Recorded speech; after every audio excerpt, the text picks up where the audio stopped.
ঋষির সভা। দাপর যুগ চলে যাচ্ছে, কলিযুগ আসছে, এই যুগ সন্ধিক করে।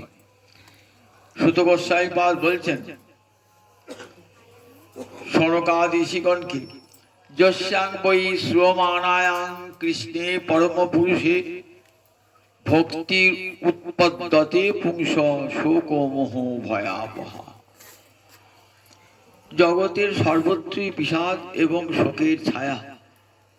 প্রিয়জনকে হারিয়ে জগতের সবাই শোকে সন্তপ্ত। সতী হারিয়েছেন পতিকে, পতি হারিয়েছেন সতীকে, পুত্র হারিয়েছে পিতাকে, পিতা হারিয়েছে পুত্রকে, বন্ধু হারিয়েছে বন্ধুকে। সর্বত্র দেখি এই বিষাদের কালো ছায়া, শোকের ছায়া। এই শোক দুঃখ দূর করবার কি কোনো উপায় নাই? আমাদের মনে একটা প্রশ্ন আসে যে কি করে দুঃখকে দূর করা যায়। ভারতবর্ষে দেখবেন প্রথম যে দর্শন, সেই দর্শনটার নাম সাংখ্য দর্শন। সেই সাংখ্য দর্শনের প্রথম সূত্রটাই হল দুঃখ ত্রয়ভিঘাতাৎ জিজ্ঞাসা। মানুষের জীবনে দুঃখ আছে, এটা সবাই স্বীকার করবে। ধনীরাও স্বীকার করবে, দরিদ্ররাও স্বীকার করবে, পুণ্যবানও স্বীকার করবে, পাপীও স্বীকার করবে। জগতে এমন কেউ আছে যে দুঃখকে অস্বীকার করতে পারে? দুঃখ সবার জীবনে, ধনবানের জীবনও দুঃখ, ধনহীনের জীবনও দুঃখ, রাজার জীবনেও দুঃখ, প্রজার জীবনেও দুঃখ, পুণ্যবানের লোকেরও জীবনে দুঃখ, পাপী লোকের জীবনে দুঃখ। দুঃখ আছে, সংসারে থাকতে গেলেই দুঃখ মায়ার দেওয়ার দুঃখ স্পর্শ করবে। সেই দুঃখ তিন রকমের দুঃখ। তাপ বলেন দুঃখ ত্রয়াভিঘাতাৎ। ত্রয় মানে তিনটে, তিন প্রকার দুঃখ: আধ্যাত্মিক, আধিদৈবিক, আধিভৌতিক। আধ্যাত্মিক মানে দেহের এবং মনের যে দুঃখ, তাকে বলে আধ্যাত্মিক। আধিদৈবিক দেবতা থেকে পাওয়া যে দুঃখ, ঝড় ঝঞ্ঝা ভূমিকম্প প্লাবন, এগুলো কি বলে? আধিদৈবিক, দেবতা থেকে প্রাপ্ত। আর আধিভৌতিক, ভূত অর্থাৎ প্রাণী হতে যে দুঃখ। আপনার প্রতিবেশী শত্রু কাছ থেকে দুঃখ পাচ্ছেন, আবার কোন হিংস্র জন্তুর কাছ থেকে দুঃখ পাচ্ছেন। ভূত মানে সমস্ত প্রাণী, প্রাণীর কাছ থেকে আমি যে দুঃখটা পাই সেটা আধিভৌতিক।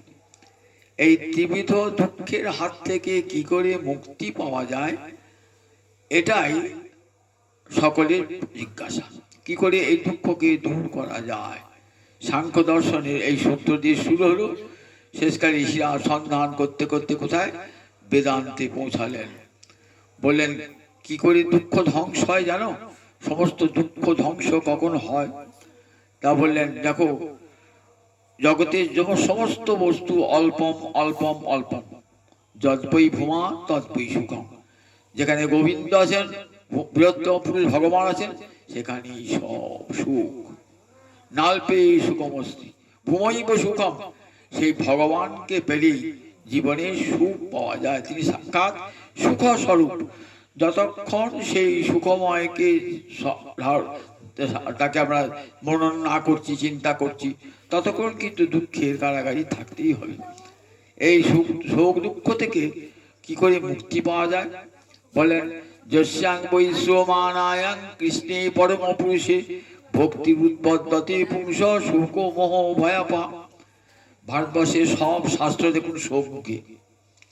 মহাভারত শোক মুখে। মহাভারতে কি কৌরব বংশ শেষ হয়ে গেছে।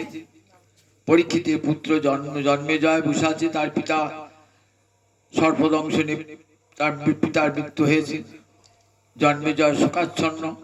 তখন ব্যাসদেব পাঠিয়েছেন কাকে? তার শিষ্য বৈশম্পায়নকে, যাও তুমি মহাভারত শোনাও। মহাভারত শুনছেন পুত্র জন্মেজয়, পরীক্ষিত পুত্র জন্মেজয় শোক দূর করবার জন্য।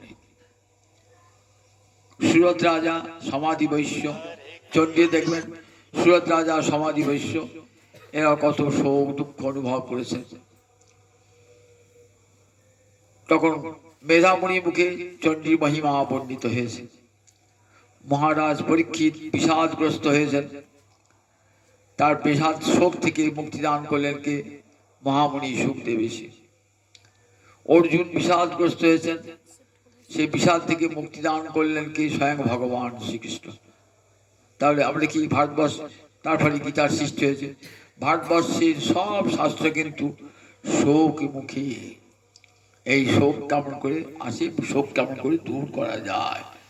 গীতার প্রথম অধ্যায়টার নাম দেখুন, অর্জুন বিষাদ যোগ। এই বিষাদটা কোথাও তো আসে বলে মোহ থেকে আসে এই বিষাদ বা শোক। মোহ মানে আমার বাড়ি, আমার ঘর, আমার পুত্র, আমার কন্যা, আমার পিতা, আমার মাতা, এর নামে হলো শোক, মোহ। এই মোহের জন্য মানুষের জীবনে শোক হয়। যখন এখানে আমার সম্পর্ক, তখন শোক এসে আমার সেই বস্তু আমার কাছ থেকে চলে গেলে তাহলে কি হয়? তখন একটা শোক হয়। একটা গল্প শোনাই। এক ব্রাহ্মণ, দরিদ্র ব্রাহ্মণ, সে পুরোহিতগিরি করে কিন্তু সংসার চলে না। বিয়ে থা করেছে, একটি সন্তান হয়েছে, সংসার হয়েছে, তো দুটো পয়সা ব্যয় করতে হবে। কি করলেন? ঘুরতে ঘুরতে এদেশে বিদেশে ঘুরে ঘুরে বেড়ান, কোথায় একটা চাকরি পাওয়া যায় এই ঘুরে ঘুরে বেড়াচ্ছে। ঘুরতে ঘুরতে ঘুরতে কোথায় এলেন? একটা রাজ্যে এসে উপস্থিত হয়েছে। সেখানে সেই রাজার বহু কর্মচারী রয়েছে। রাজার কাছে গিয়ে বলে, আমি ব্রাহ্মণ সন্তান, যদি একটা চাকরি আমাকে দেন তাহলে আমার সংসারটা বেঁচে যায়। আমরা তো বহু লোক আপনার এখানে কাজ করছে। রাজা বললেন, ঠিক আছে, তোমাকে একটা চাকরি আমি দেবো, কিন্তু শর্ত হচ্ছে 12 বছর তুমি বাড়ি যেতে পারবে না। ব্রাহ্মণ বললেন, ঠিক আছে, 12 বছর যাব না। নিজের ছেলে এবং স্ত্রীর মুখ তাকিয়ে বললেন, ঠিক আছে, 12 বছর আমি কষ্টই ভোগ করবো। ছোট সন্তানটিকে দেখে এসেছেন তো, ছোট ছেলে আধো আধো কথা বলে, বাবার কোলে চাপে, বাবা তাকে নিয়ে এখানে সেখানে যায়। সন্তানের প্রতি মায়া রয়েছে তো, কিন্তু কি করবেন, চাকরির জন্য থাকতে হবে। 12টি বছর আছে, দিন গুনছেন কবে আবার 12টি বছর শেষ হবে। 12 বছর শেষ হয়ে গেছে। এবার ছেলের জন্য পোশাক আশাক কিনেছে, মিষ্টি কিনেছে, স্ত্রীর জন্য শাড়ি কিনেছে, টাকা পয়সা নিয়ে এইবার সে গৃহাভিমুখী বাড়ির দিকে চলেছে। তখনকার দিনে তো ট্রেন বাস নাই, তখন কি করছে, হেঁটে হেঁটে যাও, সব রাস্তা দেশে বিদেশে যান পায়ে হেঁটে। তখন রাজা মহারাজা ধনী ব্যক্তিরা কি করতেন না, তারা পান্থশালা খুঁজতেন। সেখানে এসে রাত্রেবেলাতে লোকেরা বিশ্রাম করতে এসে, রাত্রেবেলা কোথায় থাকবে, রাত্রিবেলাতে পথ চলা যাবে না, রাতের বেলাতে জায়গায় সেখান থেকে আশ্রয় খুঁজতেন। সেইখান থেকে রাত্রিবেলাতে খাওয়া দাওয়া হতো, রাত্রে বিশ্রাম না হতো, আবার সকালে যাত্রা শুরু হতো। একে বলতো পান্থশালা। এটাকে রাজারা পুণ্যকর্ম বলে মনে করতেন। অনেক মহৎ ব্যক্তি পুণ্যকর্ম বলে মনে করতেন। একটি করে পান্থশালা নির্মাণ করিতেন, সেইখানে সব রাত্রি বাস হতো। আবার সকাল হলি আবার যাত্রা, আবার রাত্রিকালে আবার একটি পান্থশালায় বিশ্রাম। এমনি করে করে দীর্ঘ পথ যাত্রা করতে হতো। ব্রাহ্মণ যুবক আসছেন, আস্তে আস্তে সন্ধ্যা লেগে গেছে, কি করবেন, একটি পান্থশালায় প্রবেশ করেছেন। পান্থশালায় প্রবেশ করে সেখানে সারা রাত্রি ধরে কত লোকের সঙ্গে আলাপ পরিচয় সব হলো, খাওয়া দাওয়া হলো। এইবার ভোরবেলা যাওয়ার সময় মাঝ রাতে শুনলেন যে এইখানে কলেরা, এই পান্থশালায় কলেরা দেখা দিয়েছে এবং 2-3 জন কলেরায় মরে গেছে, 2-3 জন কাজ রাখছে, যে কোনো মুহূর্তে মরে যেতে পারে। তখন কি করে বাড়ি যাওয়া যায় তাড়াতাড়ি তাড়াতাড়ি? তখন সকাল হয় নাই, ভাবছেন আমিও তো মরে যাবো, তাহলে থাকলে পারে কলেরা খুব ছোঁয়াচে রোগ তো, তাহলে তো আমার তো মৃত্যু হয়ে যাবে, তাহলে তো আমার ছেলে বউকে দেখতে পাবো না। তাড়াতাড়ি যাচ্ছে, দেখছে ফাঁকা হয়ে গেছে পান্থশালা, একটা লোক নাই। একটি ছেলে পড়ে আছে সেখানে, কত বমি মল সব রয়েছে, আর ছেলেটা কাঁদছে, আমার জল দাও জল দাও জল দাও বলছে। ভাবে ছেলেটাকে যে জল দিতে যায়, যদি আমার রোগটা দরকারি রোগে, তার তো বেশি লেখাপড়া জানতো না, যদি আমার যদি রোগটা হয়ে যায়, একটু জল দিলে তার রোগটা হতো না। কিন্তু ভয়ে আর গেল না জল দিতে। সে বাড়ি চলে গেল। বাড়ি চলে সে স্ত্রীকে বলছে, আমার ছেলে কই? ছেলে তো 12 বছর অনেকটা বড় হয়ে গিয়েছে। বলে, কেন? ছেলে তো তোমার সন্ধানে গিয়েছে। আমার সন্ধানে? ছেলেটা কেমন হয়েছে গো? তখন সব ছেলের দেহের বর্ণনা দিচ্ছে।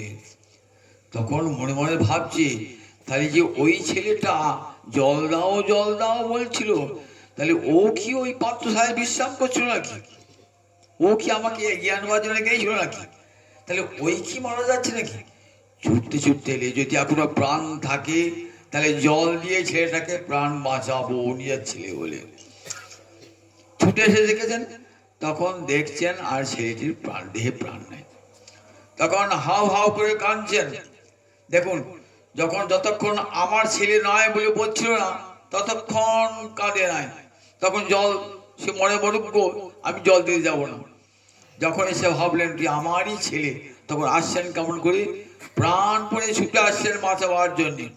তাহলে আমার এই যে এইটাই মোহ, আমার পুত্র, আমার ঘর, আমার সংসার, আমার পিতা, এটার নামই হচ্ছে মোহ। আমি আমার, একটু মায়া দেওয়া, মহামায়ার দেওয়া এই মোহ। এই মোহগর্তেই আমরা সব নিপতিত হয়ে গেছি। আর এই মোহ আসে বলি আমাদের কত শোক। তাই গীতার শেষে জিজ্ঞাসা করছেন ভগবান অর্জুনকে যে কচিত অজ্ঞান সম্মোহ প্রণষ্টস্তে ধনঞ্জয়। দেখবেন 18 অধ্যায়কে জিজ্ঞাসা করছিলেন ভগবান, আমার তো যা করবার উপদেশ আমি দিলাম, গুরুর যা কর্তব্য শিষ্যকে উপদেশ দেওয়া আমি দিলাম তোমার মোহ দূর করবার জন্য। এখন প্রশ্ন করি অর্জুন, তোমার যে মোহটা ছিল, এরা আমার আত্মীয় স্বজন, গুরুবর্গ ইত্যাদি, সেই মোহটা দূর হয়েছে? কচিত অজ্ঞান সম্মোহ প্রণষ্ট, অজ্ঞানতা থেকে এই মোহটা আসে, সেই মোহটা দূর হয়েছে? গুরুর এমন উপদেশ, 7টি অধ্যায় ধরে কত কথা বলেছেন ভগবান শোক দূর করবার জন্য, গুরুরূপে উপদেশ দান করেছেন। উপযুক্ত শিষ্য বুঝেছেন সংসারটা কি, জগতে কে কার পিতা, কে কার মাতা, কাতি কান্তা কস্তি পুত্র, সংসার অয়ম অতীব বিচিত্র। কে তোমার পত্নী, কে তোমার পুত্র, কে তোমার পিতা, কারুর সঙ্গে কারও কোনো সম্পর্ক নাই। মিথ্যা সম্পর্কের জালে জড়িয়ে আমরা মিথ্যা দুঃখ শোক অনুভব করে থাকি। এর কারণ হল মহামায়ার দেওয়া মোহ। এই মোহ যেই দূর হয়ে যায়, তখনই শোকও দূর হয়ে যায়। তাই বলে মোহ দূর হয়েছে, বলে নষ্ট মোহ স্মৃতির লব্ধা। আমার মোহ দূর হয়ে গেছে, আমি স্মৃতি ফিরে পেয়েছি। গত সন্দেহ, আমার সব সন্দেহ দূর হয়েছে। করিস সে বচনং তব, হে গোবিন্দ তুমি যা বলবে তাই করো। এতখানি গীতা বলতে হয়েছে অর্জুনের অন্তরের মোহ দূর করবার জন্য। প্রথমেই ধমক দিয়েছেন, কুতস্তে কসমলমিদং বিষমে সমুপস্থিতং। কসমল মানে মোহ। যুদ্ধ করতে এসে তোমার এই বিষম সংকট কালে তোমার মোহটা এলো কেমন করে অর্জুন? এই মোহ তো অনার্য জনচিত। এই মোহ থাকলে কখনো তুমি ধর্ম লাভ করবে না, স্বর্গসুখ লাভ করবে না, উপরন্তু নিন্দা ভাগী হবে। জগতে সবাই তোমাকে নিন্দা করবে। এই বলে ভগবান উপদেশ আরম্ভ করেছিলেন। সব শেষে অর্জুনের মোহ দূর করলেন। অন্তরে কৃষ্ণ ভক্তি জাগ্রত হলো, বললেন সব ছেড়ে আমার চরণে আশ্রয় গ্রহণ করো, তাহলে শোক দুঃখের পরপারে তুমি চলে যাবে।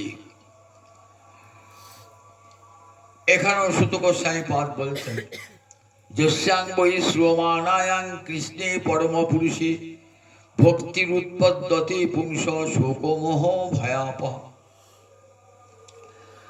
বলছেন শিবর, মানুষের জীবনে সুখ দুঃখ কখন যায়, মোহটা কখন নষ্ট হয়?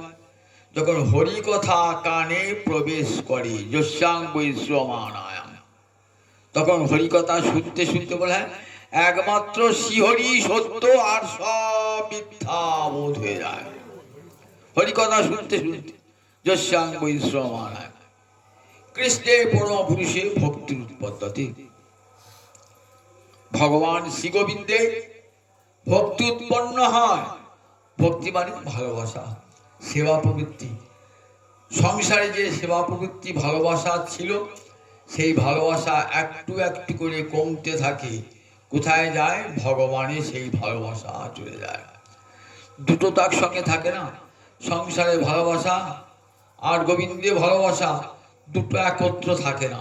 তাই সংসারে ভালোবাসা ক্ষয় হয়, ধীরে ধীরে ধীরে ধীরে ক্ষয়। একবার তো যাবে না। শুনতে শুনতে শুনতে কি হয় না, সংসারে আসক্তি দূর হয়ে যায়। যত সংসারে আসক্তি দূর হবে জানবেন ততই আমি সুখের নিকট যাচ্ছি, ততই সুখের দিকে অগ্রসর হচ্ছি। যত আসক্তি, আসক্তি মানেই দুঃখের কারণ। যেমন জড়ভরত দেখেছেন তো, জড়ভরত কেমন হলেন?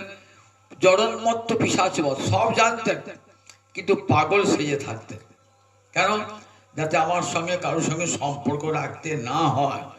সবাই যেন আমাকে দূরে দূরে সরিয়ে দেয়, সবাই যেন দূরে দূরে সরিয়ে দেয়। দূরে দূরে সরিয়ে দিলেই আমার কৃষ্ণ ভজনটা হবে। কারুর সঙ্গে কথা বলতেন না, কথাই হলো আসক্তির দ্বার। জড়ন্মত্ত পিশাচবৎ, লোকে অত পাগলা, ওসব কথা বলি কি হবে, তাড়িয়ে দিতেন। ভরত ভাবছে ভালোই হলো, আমি তো বেশি মেশামেশি করি, তাহলে ওর প্রতি আমার আসক্তি আসবে, ভালোবাসা আসবে, সেটা তো আমার পতনের কারণ হবে। কারণ হরিণকে ভালোবেসে একবার পতন হয়েছিল, আর কাউকে ভালোবাসবো না। হরিণকে ভালোবাসতে গিয়ে হরিণ হয়ে গিয়েছে, আর ভালোবাসবো না। ওই ভালোবাসা এমনই না, তাই কথা আসক্তিদার। দূরে দূরে দূরে থাকতেন। তা দূরে থাকবে কেমন করে? পাগল হলে সবাই দূরে সরিয়ে দেবে। ও জড়ো খ্যাপা নেলা রে, ও সব কথা বলে কি করবি? সবাই ভাবতে ঝড়, অত পরম জ্ঞানী পরম ভক্ত ভরত, কিন্তু থাকতেন কেমন? সুখদেব বলছে দেখো মহারাজ, জড়ন্মত্ত পিশাচ, জড় বুদ্ধি উন্মত্ত, জড়ন্মত্ত পিশাচ, পিশাচ পাগলের মতন থাকে। সবাই দূরে দূরে সরিয়ে দিত। তাই কৃষ্ণ ভক্ত কি করেন? হরিকথা শুনতে শুনতে শুনতে যখন হরি ভক্তি হয় না, ধীরে ধীরে সংসার থেকে মনটা সরিয়ে নেন একটু একটু করে। মনের সঙ্গে বিষয়ের একটা বড় সম্পর্ক। মনের সঙ্গে বিষয় দেখবেন, একটা আমরা মেঝেটাতে মুড়ি পড়ে আসতো, দেখবে একটা পিঁপড়ে বারবার গিয়ে ওই মুড়িটা খাচ্ছে। আমি যতবার সরাবার চেষ্টা করছেন না, সরিয়ে দিচ্ছেন তো মুড়িটা থেকে পিঁপড়েটাকে, আবার কিছুক্ষণ বাদে গিয়ে দেখবেন মুড়িটা পিঁপড়েটাকে আমাকে মুড়িটায় মুখ দিচ্ছে। শত চেষ্টা করে কিন্তু পিঁপড়েটাকে মুড়ির কাছে ধরে আনতে পারবে না। তা বুদ্ধিমান লোক কি বলেন? দেখো একটা উপায় অবলম্বন করো, ওই মুড়ির পাশে এক ফোঁটা মধু ফেললাম, দেখবে সেই যখন মধুতে মুখ দেবে না, তখন দেখবেন মুড়িতে মুখ দেবে না। তাই মনটাকে যদি সরিয়ে আনতে হয় সংসার থেকে, তাহলে গোবিন্দ চরণ মধু আস্বাদন করতে হবে, কৃষ্ণ কথারও মধু আস্বাদন করতে হবে। তাই যস্যাং বৈশ্রমানায়াম কৃষ্ণে পরম পুরুষে ভক্তি উৎপদ্যতে পুংস শোক মোহ ভয়াবহ। কৃষ্ণ কথা শুনতে শুনতে গোবিন্দে ভালোবাসা জন্মিয়ে যায়। গোবিন্দে যেই ভালোবাসা জন্মিয়ে যায়, অমনি সঙ্গে সঙ্গে কি হয়? গোবিন্দ সংসারের ভালোবাসা একটু একটু করে কমতে থাকে। তাই প্রতিদিন বসে বসে হরিকথা শ্রবণ করুন। যস্যাং বৈশ্রমানায়াং কৃষ্ণে পরম পুরুষে ভক্তি উৎপত্তি। কি হবে না, ভক্তি মানে ভালোবাসা, ভগবানে ভালোবাসা, সেবা প্রবৃত্তি আসবে, আর শোক ও মোহ ভয়াবহ। এই ভক্তি কি করে? জগতে কারু ক্ষমতা নাই শোক দূর করি, কোন শক্তির ক্ষমতা নাই। একজন মা ছেলে হারিয়ে কাঁদছে, আমি বলে মা কেঁদো না, তোমার একটা বিরাট অট্টালিকা আমি তৈরি করে দিচ্ছি। মা বলে আমার অট্টালিকা দরকার নাই, আমি কুড়ে ঘরে থাকবো, আমার ছেলেকে এনে দাও। মা তোমাকে আমি আমি তোমাকে 10 কেজি সোনার গয়না এনে দিচ্ছি। মা বলবে আমার সোনার গয়নার দরকার নাই, আমার হারানো ছেলেকেই এনে দাও। মা তোমার নামে 5 কোটি টাকা ব্যাংকে করে দিচ্ছি। বলে আমার কোটি টাকার দরকার নাই, আমার ছেলেকেই এনে দাও। ঠিক আছে তো, কিছুতেই তার শোক জগতে কোনো শক্তি নাই যে সে মায়ের শোকটা দূর করে। কিন্তু মায়ের শোক দূর হয়ে যাবে কখন? যখন হৃদয়ে হরিভক্তি লাভ হয়ে যায়। তুলসী দাসের নাম শুনেছেন তো? ভক্ত তুলসী দাস, রামচরিত মানুষ যা লেখা, কত বড় রাম ভক্ত। তার তুলসী দাসজি এক নদীর তীরে বসে রাম নাম জপ করছেন, রাম রাম রাম রাম রাম রাম জপ করছেন। দেখছেন কিছু দূরই শ্মশান, এক মহিলা কাঁদতে কাঁদতে চলেছে। তার স্বামী মারা গেছে তো, স্বামী যাচ্ছে একটা স্বামীকে নিয়ে যাচ্ছে, একটা খাটে চাপিয়ে স্বামীকে নিয়ে যাচ্ছে শ্মশানে, আর পিছনে স্ত্রী কাঁদতে কাঁদতে চলেছে। পাগলিনী হয়ে চুল ছিট যাচ্ছেন, বুক চাপড়াতে চাপড়াতে যাচ্ছেন, নয়ন জলে ভাসমান যাচ্ছেন। যে যে দেখছেন আমাদের তুলসী দাসের আশ্রম, তুলসী দাসের কাছে চরণে পড়েছে। তুলসী চরণে, বাবা তুমি আমার ছেলেকে আমার আমার স্বামীকে বাঁচিয়ে দাও। তুলসী দাসজি বলছেন বেশ বা, আমি তোমার ছেলেকে তোমার স্বামীকে বাঁচিয়ে দেবো, তোমার স্বামীকে বাঁচিয়ে দেবো। কি করে বাঁচাবে? তুমি আগে স্বামীর ঔর্ধ্বদৈহিক ক্রিয়াটা সেরে স্বামী যেটা শ্মশানে নিয়ে গিয়ে কর্মটা সেটা হোক, তারপর তুমি আমার কাছে এসো। স্বামীর ঔর্ধ্বদৈহিক অন্ত্যেষ্টি ক্রিয়াটা করে স্নান করে এসেছেন। বললেন দেখো মা শোনো, আমি তোমাকে মন্ত্র দিচ্ছি কানে, এই রাম নাম তুমি জপ করবে 3 দিন, একবারে রামচন্দ্রের রূপ ধ্যান করতে করতে এই রাম নাম জপ করবে। 3 দিন করবে। 3 দিন পর এসে আমাকে বলবে যে তোমার অন্তরে শোক গেছে কিনা। সব মন দিয়ে, অন্তর দিয়ে, প্রাণ দিয়ে রাখতে হবে কিন্তু রামচন্দ্রকে। সাধুর কথা তো, সাধুকে দর্শন করার সঙ্গে সঙ্গে তো মনটা পবিত্র হয়ে গেছে। তুলসী দাস কানে রাম মন্ত্র দিয়েছেন, সেই কুটিরে বসে রাম রাম রাম রাম রাম রাম জপ করছেন। 3 দিন পরে এসেন, মা কেমন আছো মা? বললেন বাবা আমি আমার স্বামীকে ফিরে পেয়েছি, রামচন্দ্রই তো আমার স্বামী, তিনি তো জগৎ স্বামী, আর আমার শোক দুঃখ কিছুই নাই, শোক দুঃখ সব চলে গেছে। দেখেছেন কৃষ্ণ নামের হরিনামের এত বড় মহামহিমা। বুদ্ধদেব যখন অবতার, ভগবান বুদ্ধের নাম শুনেছে তো, গৌতম বুদ্ধ ভগবান একটি অবতার। যখন ভগবান গৌতম বুদ্ধ যখন অবতার, ঠিক সেই সময়তে একজন জননী এসেছেন তার মরা ছেলেকে কোলে নিয়ে, বলছে বাবা তুমি তো ভগবান, তুমি আমার ছেলেকে বাঁচিয়ে দাও। বহু বলছেন দেখো মা, যে মরেছে সে তো আর বাঁচে না, মৃত ব্যক্তি কখনো পুনর্জীবিত হয় না, কি করে তোমাকে ছেলেকে বাঁচাবো আমি? বাবা তুমি ভগবান, তুমি পারো, তুমি আমার ছেলেকে বাঁচিয়ে দাও। কিছুতেই তো মা শুনছেন না।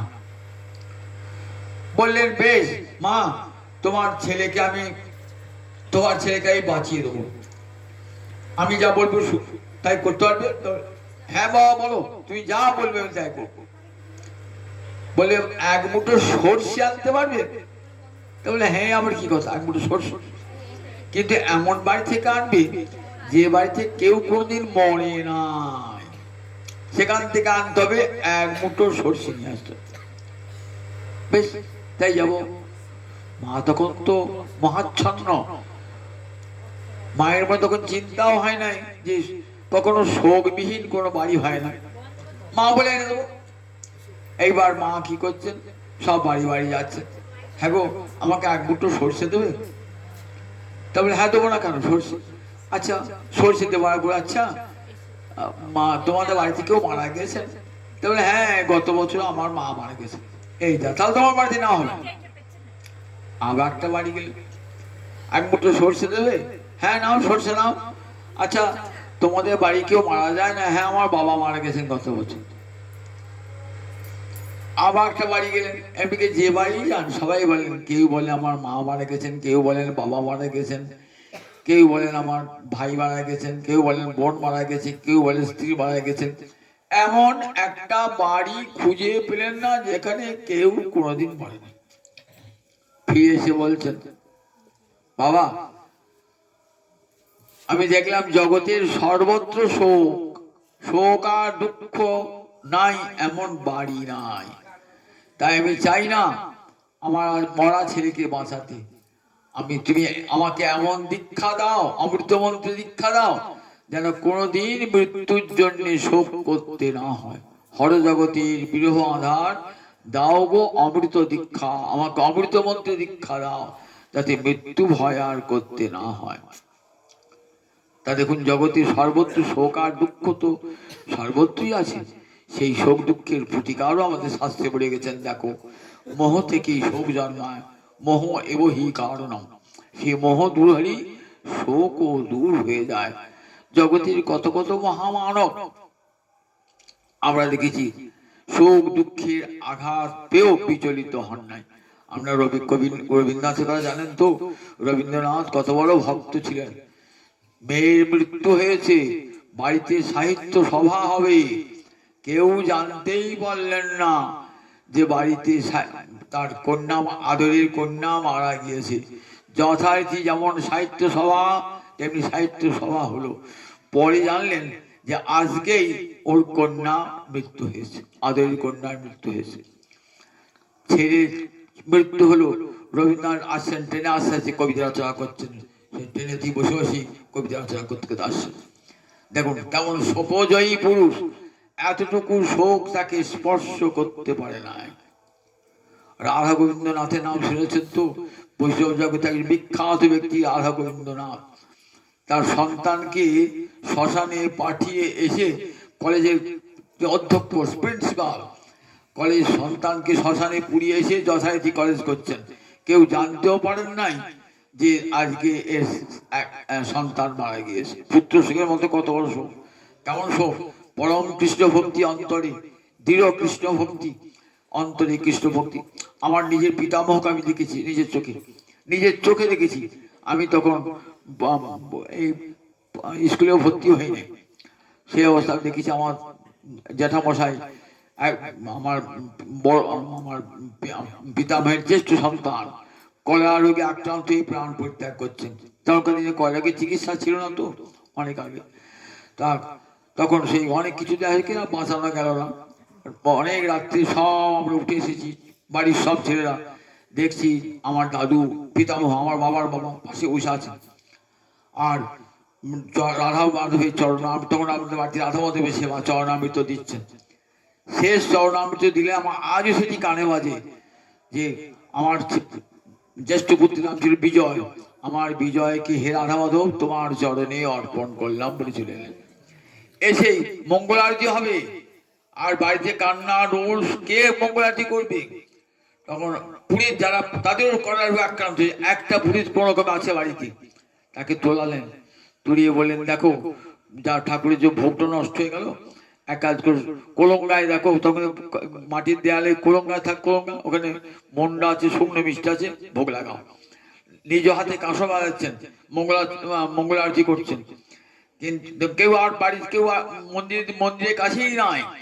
নিজে এসে পাড়ার লোক দিকে শিষ্যকে ডেকে সেখানে ছেলেকে বার করে শ্মশানে পাঠাবার ব্যবস্থা করে নিজ যথারীতি স্নান টান করে রাধা মাধবের কাছে মালাও জাপ করছেন, ভজনা করছেন।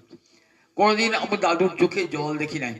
দাদু বলতেন, দেখ আমি সবাইকে বলি যে দেখো পুত্র কন্যা আজ আছে কাল নাই, তার জন্য শোক করো না। আমি যদি নিজেই শোকগ্রস্ত হই তাহলে আমার উপদেশটার কোনো মূল্য থাকবে কি? মূল্য থাকবে না। তাই কতখানি কৃষ্ণ ভক্তি হলে অন্তরের শোকটা জয় হয় বলুন দেখি একবার? কিন্তু একমাত্র কৃষ্ণ ভক্তিই পারে অন্তরে সব শোক দুঃখ দূর করতে। এখানেও তাই বলছেন, যস্যাং বৈশ্রমানায়াং কৃষ্ণে পরম পুরুষে ভক্তির উৎপদ্যতে পুংস শোক মোহ ভয়াপহা। হরিকথা শুনতে শুনতে শুনতে কি হয়? হরিকথা শুনতে শুনতে শুনতে এমন হৃদয়ে ভগবানের প্রতি ভালোবাসা আসে, তখন সংসারটাকে বলা হয়, সংসারটা তুচ্ছ বলে মনে হয়। সংসার এসেছি এই যে সুন্দর মানব দেহ, গোবিন্দের করুণার দান, লব্ধা সুদুর্লভ বেদম বহু সম্ভবান্তি, ৮৪ লক্ষ জনি ঘুরে ঘুরে এসেছি, এই মানব জন্ম পেয়েছি গোবিন্দের করুণার দান। এই জন্ম তো কৃষ্ণ সেবার জন্যে, সংসারের জন্য নয়। কেন মোহে আকৃষ্ট হব? শুধু কৃষ্ণ ভুলি সেই জীব অনাদি বহির্মুখ, অতএব মায়া তারে দেয় ভীষণ দুঃখ। কভু স্বর্গে উঠায়, কভু নরকে ডুবায়, দণ্ডজনে রাজা যেন নদীতে চুবায়। জীবের দুঃখ কেন? গোবিন্দকে ভুলে আছি তাই দুঃখ। গোবিন্দকে জানলেই সুখ। গোবিন্দ আছেন কোথায়? আমার পিছনে গোবিন্দ, আর সামনে আমার স্ত্রী পুত্রের সংসার। পিছনে গোবিন্দ, পিছনে গোবিন্দকে দেখতে পাই না, এমন এমন ভাবে আছেন। পরমাত্মা আছেন কোথায়? এই দেহবৃত্তি পরমাত্মা আছেন পিছনে, আর সামনে আছেন ভোগময় জগৎ। এই নে স্ত্রী পাবি, পুত্র পাবি, ঘর পাবি, টাকা পাবি, বাড়ি পাবি, ছুটে আসছে জীব। কি করে ভাবছে সুখ পাওয়া যায়? সুখের পিপাসা চিরন্তন, সমস্ত জীবের সুখের পিপাসা। প্রতিটি লোককে জিজ্ঞাসা করে কি চাও? বলে সুখম মে ভুবন। ধনী হতে নির্ধন সকলেই একটা সুখ চাই, সুখ চাই। পৃথিবীতে এসেছি সুখম মে ভুবন। একটা পিঁপড়েকে জিজ্ঞাসা করো, পিঁপড়ে তুমি কি চাও? বলে সুখম মে ভুবন। একটা পাখিকে জিজ্ঞাসা করো, সুখম মে ভুবন। একটা কুকুরকে জিজ্ঞাসা করো, সুখম মে ভুবন। একটা দেবতাকে জিজ্ঞাসা করো, সুখম মে ভুবন। সৃষ্টিকর্তা ব্রহ্মাকে জিজ্ঞাসা করো, সুখম মে ভুবন। সবার জীবনে সুখ কামনা, কিন্তু সুখ তো পায় না। সুখ কামনা করি কিন্তু সুখ পাই না। বলেন সুখের পথ চেনো না, তাই সুখ পাও না। দুঃখের পথে যাত্রা করে কেউ কি কোনোদিন সুখ পায় নাকি? জল থেকে মাছ উঠে আসে, যত সে ডাঙার দিকে যাবে ততই সে মৃত্যুর দিকে অগ্রসর হবে। রাস্তাটা থেকে একটা মাছের সঙ্গে দেখা এক সাধু। সাধু মাছটাকে বলছে তুমি কোথায় চলেছ? তা বলছে আমি বাঁচবার জন্য যাচ্ছি। সাধু তো হো করে ছুটেছে, কি করে বাঁচবে? যত যাবে ততই তো তোমার মৃত্যু, কারণ জল ছাড়া তো তুমি থাকতে পারো না। জল থেকে যে উঠে এসেছো না, যত জল থেকে দূরে যাবে ততই তোমার মৃত্যু ত্বরান্বিত হবে। তাহলে তাহলে উপায়টা কি? তা বলে একটা উপায়, আমি তোমার মুখটা ঘুরিয়ে দিচ্ছি। তুমি যে নদীতে যে সরোবরে ছিলে আবার সেইখানে ফিরে যাও, সেখানে বাঁচবে। সাধু কি করেন? মুখটা ঘুরিয়ে দেন। মুখটা যে ঘুরে গেল, তখন সঙ্গে সঙ্গে জলে গিয়ে, সরোবরে গিয়ে, নদীতে গিয়ে পড়লো, আবার সে জীবন ফিরে পেল। তাই জীবাশ্রী কোথা হতে? জীবাশ্রী গোবিন্দ চরণ হতে। কোথা থেকে জীবের জন্ম? আনন্দাধ্যেব খল্লিমানি ভূতানি জায়ন্তি, আনন্দেন জাতানি জীবন্তি, আনন্দাং প্রয়ান্তি অভিসংবিশন্তি। বেদমাতা বলছে সমস্ত জীব এসেছে কোথায়? আনন্দ ব্রহ্ম থেকে, গোবিন্দের কাছ থেকে এসেছে। আবার তারই করুণায় জীব বেঁচে আছে, এই স্ত্রী পুত্র নিয়ে সংসারে যেটুকু সুখ দিয়েছে, আবার তার কাছেই ফিরে যেতে হবে। তা তাকে ভুলে আছি বলেই তো দুঃখ। যিনি পরম সুখদাতা, যার চরণে সমস্ত সুখ লুকিয়ে আছে, তাকে ভুলে যত সংসারের দিকে অগ্রসর হব ততই মৃত্যু ত্বরান্বিত হবে।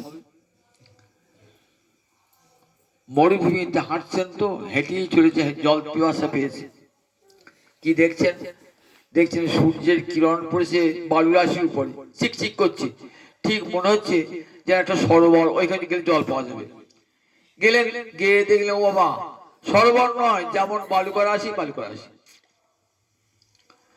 আবার ওখান থেকে দেখছেন ওই যে জল, ওই জল, জল নয়। কি দেখছেন? না সূর্যের কিরণটা বালুকা রাশির উপর চিকচিক করছে জলের মতো। এমনি করে যত যাবেন না তত মৃত্যু ত্বরান্বিত হয়ে যাবে। আমরা ঠিক কেমন আশাতে আশায় বাঁচি। দেখো, আজ আমার সুখ হয় না বটে, কাল হয় সুখ হবে। আমার ছেলেটা বড় হবে, ছেলেটা মানুষ হবে, টাকা উপায় করবে।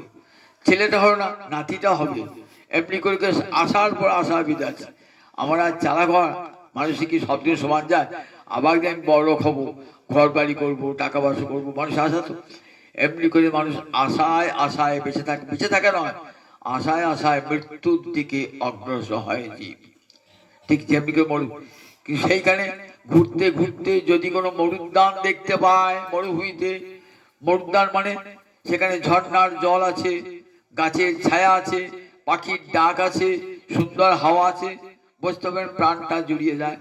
এই সংসার মরুভূমিতে চলছে, আমরা তো চলতে চলতে চলতে যদি কোনো সাধুর চরণ পায়, ওই মরুদ্যানের তুল্য। সাধু বলবে, দেখো দেখো তুমি ভুল পথে চলেছো। সাধুগুরু বলবেন, ভুল পথে চলেছো। তোমার যে পথটা, ও পথটা বাঁচার পথ নয়। ওদিকে গেলে জলের সন্ধান নাই। এই দেখো, আমি তোমাকে জলের সন্ধান দিচ্ছি। তখন জীব এমনি করে মহাকৃষ্ট হয়ে সংসারের দিকে অগ্রসর হয়, গোবিন্দকে ভুলে।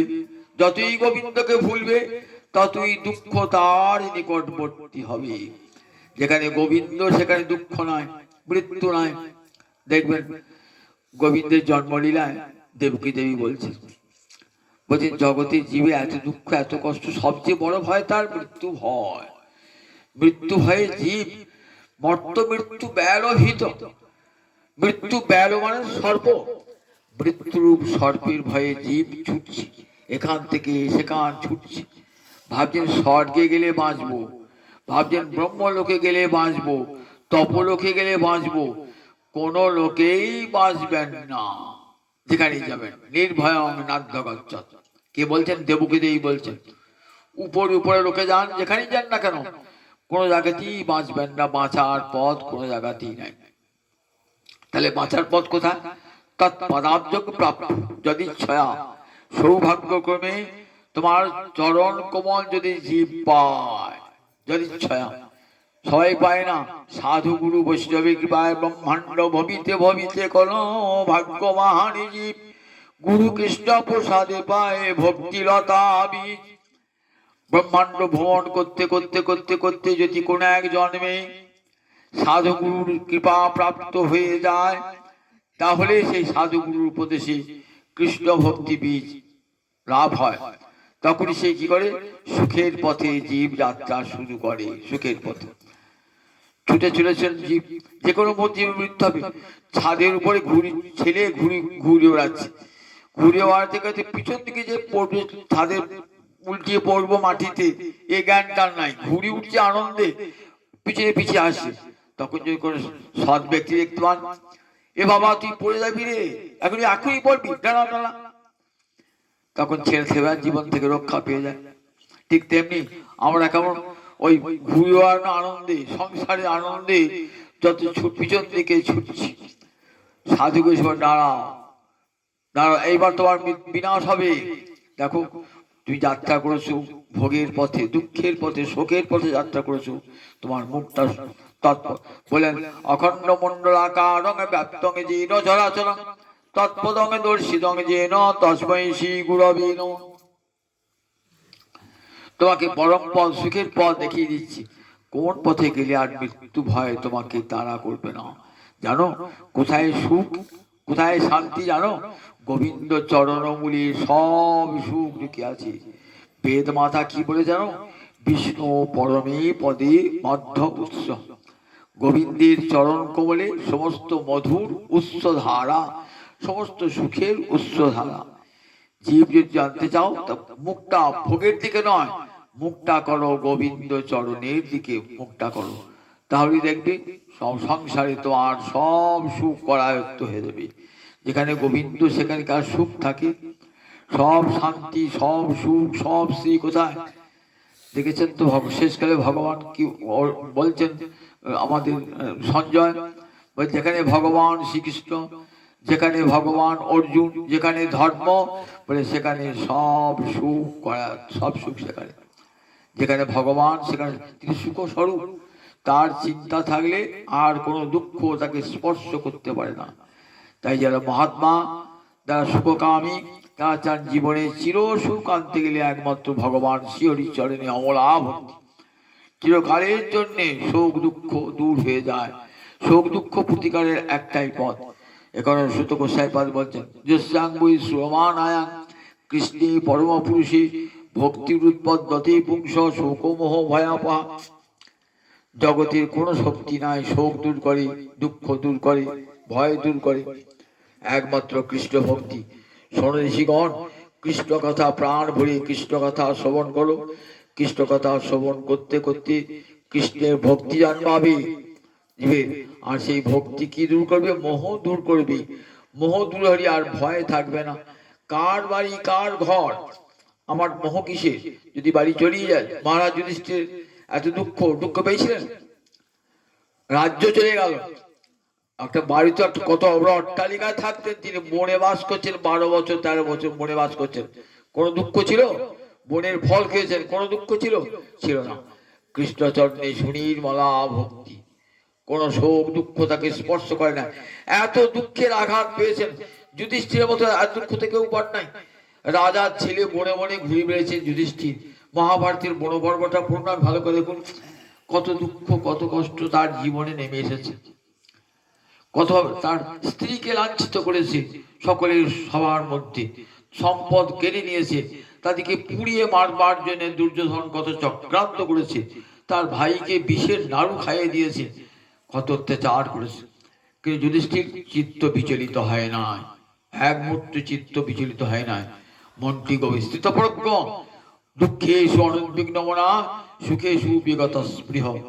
দেখবেন গীতাতে বলা আছে স্থিতপ্রজ্ঞ লক্ষণে, যত দুঃখ দাও দেবে দাও না কেন, এতটুকু উদ্বেগ অন্তরে আসবে না। শত দুঃখ চিত্ত বিচলিত হয় না, আবার সুখেও চিত্ত উল্লসিত হয় না। জানেন, মায়ার দেওয়া দুঃখই বাকি, মায়ার দেওয়া সুখই বাকি। কোনোটাই আজকে সুখে ভাসছি, আমার সংসারে টাকা পয়সা হয়েছে, কাল দেখবো কোথায় সেই সুখ চলে গেছে। যে সুখটা পাই ক্ষণিক সুখ, সেটা দুঃখকে আরো বাড়িয়ে দেওয়ার জন্য। একটা লোক সারা জীবন দুঃখ পাচ্ছে, দেখবেন তার দুঃখ গা সওয়া হয়ে গেছে। আর একটা বড় লোকের ছেলে হঠাৎ দরিদ্র হয়ে গেল, পরে দেখে তার কি কষ্ট। একদিন কত বড় বাড়িতে ছিলাম, আজ ভাড়া বাড়িতে রয়েছি। কত আমার পাকা বাড়ি ছিল, 3 তলা বাড়ি ছিল, গাড়ি ছিল, সব চলে গেল ঋণের দায়ে। আমি রয়েছি একটা ভাড়া বাড়িতে। আমি রাজভোগ খেতাম, আর দুটো শাকর্ণ আমার জুটছে না। তখন তার দুঃখটা তীব্র হয়। আর যে চিরকালের ভিখিরি, তার এত দুঃখ নয়। তাহলে দেখুন, এই যে আমরা সুখটা পাই, এর দুঃখটাকে আরো তীব্র করে দেয়। তারপরে এই জগতে মায়ার দেওয়া সুখ কি বাকি, মায়ার দেওয়া দুঃখই বাকি। এখনই সুখ আছে এক মুহূর্তে, গোবিন্দ কৃপা, আমারই গোবিন্দের ইচ্ছা না, এক মুহূর্তে খেলা ঘর ভেঙে দিলেন। এক মুহূর্তে কোথায় সুখ, মায়ার দেওয়া সুখ কোথায় চলে গেল। শ্রী গোস্বামী টিকাতে বলছেন ভাগবতে, মৃৎগজ ভানবৎ, এ জগতের সুখটা। মৃৎগজ মানে মাটির হাতি। রথের বেলায় ছেলে গিয়েছে, একটা রঙিন চঙিন হাতি দেখেছে, বাবা কি মাটির তৈরি হাতি, খুব আনন্দ। বাবা যখন কিনে দিয়েছে না, খুব আনন্দ। বাড়িতে নিয়ে এসে কিছুক্ষণ বাড়ির সুপটা ভেঙে গেল, পাটা ভেঙে গেল, হাত পা ছড়িয়ে কাটতে লাগলো। যখন কিনলো হাতিটা, খুব আনন্দ। হাতি যখন ভেঙে গেল, তখন আবার কাঁদতে, হাত পা ছড়িয়ে কাঁদতে লাগলো। বাবা কিন্তু একরকমই আছে। বাবা যখন হাতিটা কিনে দেন, তখনও বাবার অন্তরে সুখ হয় নাই। আবার যখন হাতিটা হাত পা ভেঙে গেল, তখনও বাবার অন্তর, বাবা তো বিজ্ঞ। তাই জগতে বিজ্ঞজন জানেন, সংসারে সুখী বাকি দুঃখী বাকি। সংসারে সুখ দুঃখ মায়ার দেওয়া দান, এই আছে এই নাই। কাজে সুখ, সংসারে সুখ না, আসল সুখটি পেতে হবে, যে সুখ পেলে আর কোনোদিন হারাতে হয় না। তমসমা জ্যোতির্গময়, মৃত্যুর মা অমৃতং গময়, অসতমা সৎগময়। ভারতবর্ষে আর্যঋষিরা এই 3টি প্রার্থনা। অন্ধকারের জগৎ, এখানে সবাই দুঃখ শোক দুঃখের অন্ধকারে আচ্ছন্ন।